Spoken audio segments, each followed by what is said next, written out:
میرا نام اللہ بخش اور مسکل جو ہوم میڈ جس کو ٹینڈم کہتے ہیں، یہ خصوصاً سائیکل میں اسی لیے بنایا ہوں۔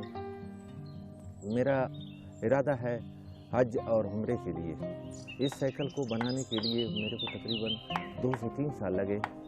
ایک گلینڈر، ایک اسکرو رینچ اور تھوڑے بہت سے ٹولز کے ساتھ جو ہے نا ایک بندہ کیا کر سکتا ہے۔ لہٰذا میرے 3 سال کے تقدم کے بعد یہ سائیکل بنی ہے۔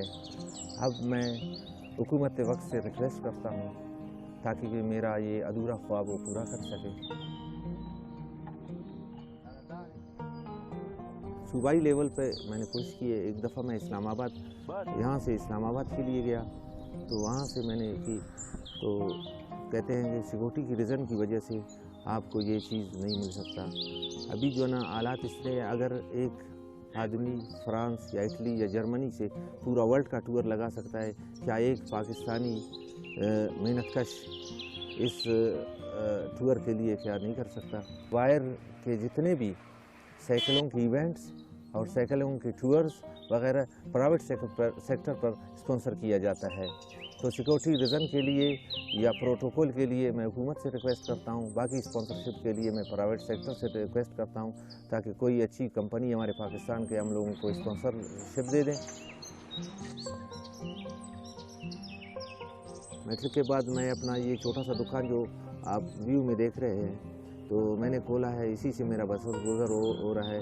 بمشکل میں اس سے اپنا صبح اور شام کا روٹی کما سکتا ہوں اپنے بچوں کے لیے۔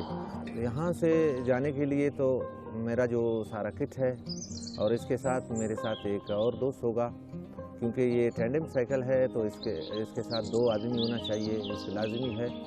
اور جو میرا بلینکٹ ہے وہ میرے ساتھ ہے، اور باقی جو پیسوں کی جو ضرورت پڑتی ہے، ظاہر سی بات ہے جو خرچے ہیں یہاں سے جو باہر جانے کے لیے، اور یہاں سے جو ہوٹلنگ ہوتا ہے، ہوٹلنگ کے لیے کم سے کم لگ بھگ میرے کو 5 سے 10 لاکھ کی ضرورت پڑتی ہے۔ 3 سال سے پریکٹس کر رہا ہوں اسی سلسلے پہ۔ کم سے کم یہ 35 ہزار کلومیٹر ہے، تو اس کے لیے میرے کو 1.5 سے 2 مہینہ تک لگ سکتا ہے۔ میرا تو خصوصاً ارادہ یہی ہے کہ میں وہاں پہ عمرہ کروں، اور خصوصاً وہاں کی زیارتیں جتنے بھی ہے جو اسلام کا ہسٹری ہے وہاں سے وہ سارا